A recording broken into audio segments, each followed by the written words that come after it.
the Israeli regime, its existence is detrimental to the interests of the United States. It's a burden to the United States. Some may ask, why doesn't Iran strike the Israeli regime now? I think there are three reasons for that. One is that this war is about the Strait of Hormuz, and Iran wants to focus on the Strait and to make sure that the United States fails. The second reason is that the second point is that Iran never initiates war. It doesn't, even though many people attack Iran, even Iranian supporters online attack Iran, say you should have a nuclear weapon, you're foolish, you're stupid, you should start the war, you're being idiots, they're going to destroy you. I hear that a lot, and from people who are really sincerely supporting Iran from across the globe. But Iran does not start wars. That's just how it is. It's their religious belief, and they won't do it. So, but there's a third reason too, and that is that the Israeli regime is in crisis. There is internal crisis, and there's election coming on, and the crisis is bigger than what many of us seem to think.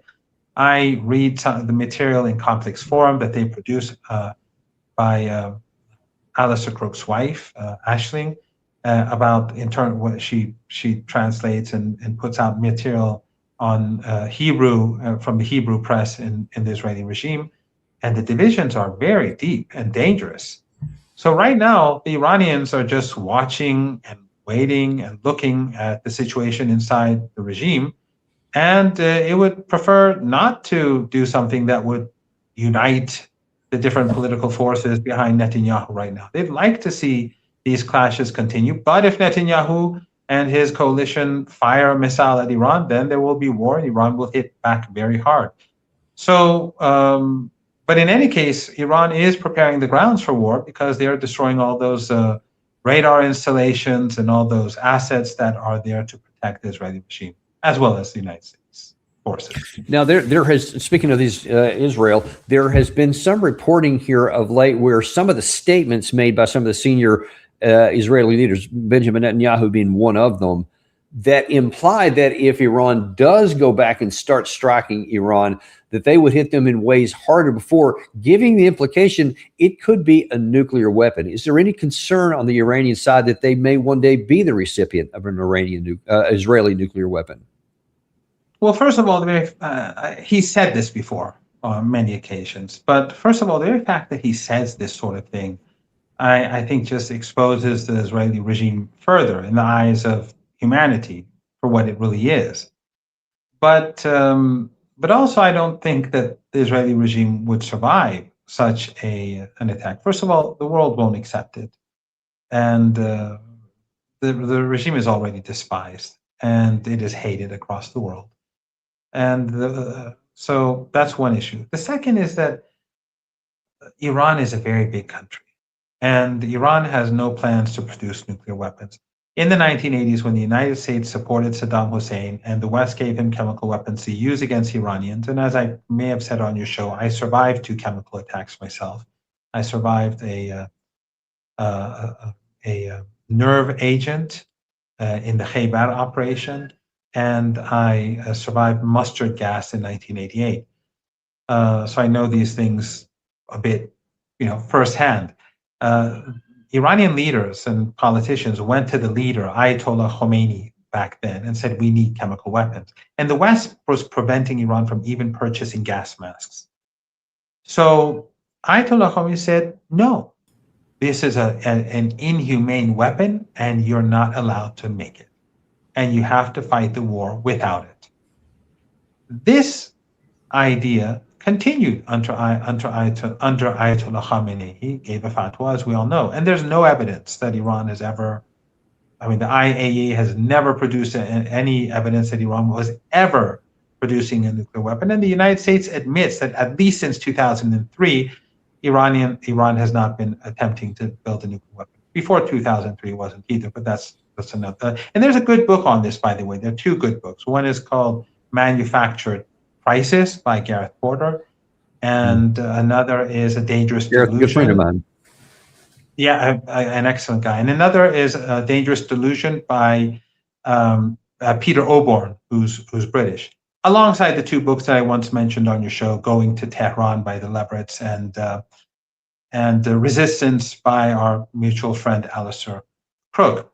So the Iranians were not producing a nuclear weapon, but the Dr. Larijani, who was martyred in this war, who was the chair of the Supreme National Security Council, once said, not when he was the chair of the council, but when he was a representative of the leader, he said that if there's, I'm paraphrasing, I may have forgotten exactly what he said, but he said that if there is an imminent threat to Iran's existence, Iran's nuclear posture would change.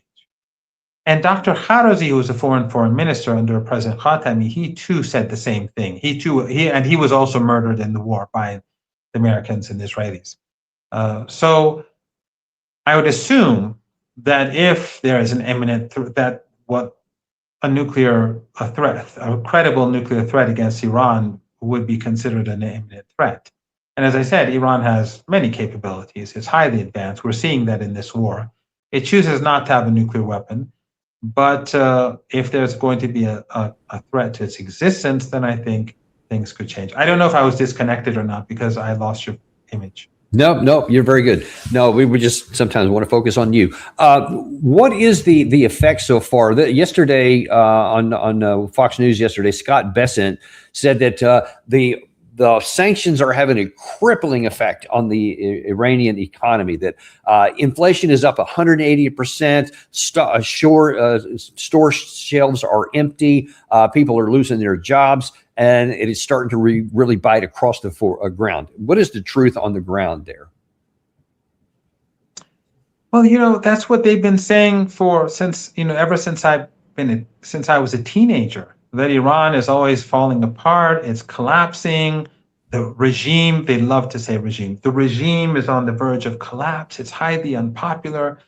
They're incapable of self-governance, but this evil regime won't go away, and it's still here. And you have all these millions of evil people on the streets, mourning for the leader and mourning for the children who were murdered. I mean, they live in their alternative universe. Yes, of course, when you impose a siege, when you bomb factories and schools and hospitals and apartment blocks, and you impose sanctions, of course life is going to be more difficult.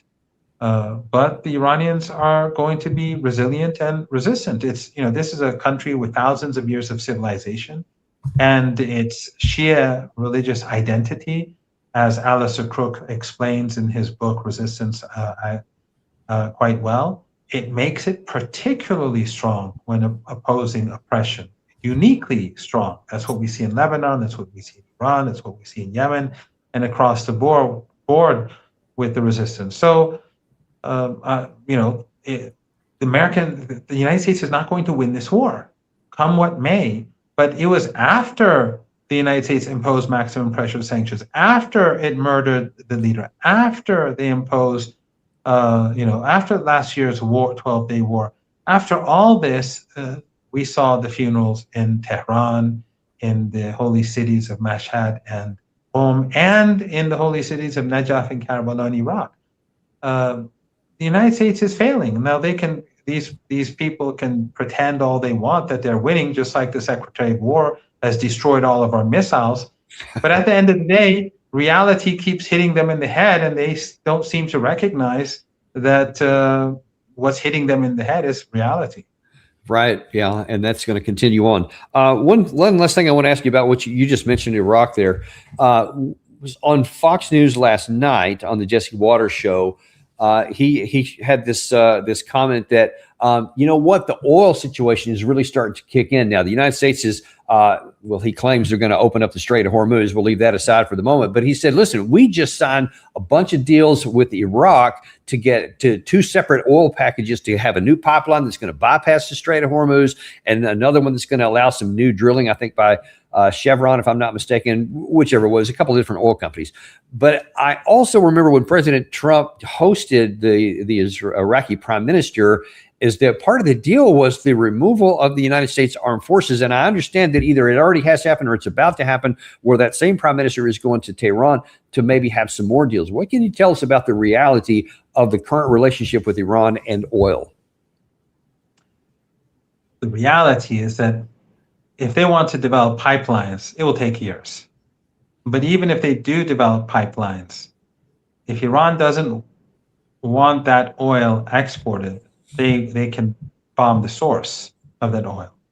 And the United States is very unpopular in Iraq anyway. So right now, the Iraqi people despise the United States. There is a minority in the north among the Kurdish groups and in the west that support the United States, but most Iraqis don't. There are a number of reasons for this. One is that Iraq, when it exports its oil, it has to go to a bank in the United States. And the United States tells the Iraqi government whether it can have its money or not. They spoon feed the Iraqi government with its own money. What does Iran do? Iran, when it has extra gas and when it has extra electricity, I don't know if it has extra now because of the war, it exports it to Iraq. Because of the US sanctions, the Iraqi government is not allowed to pay Iran for its oil, for its gas and its electricity.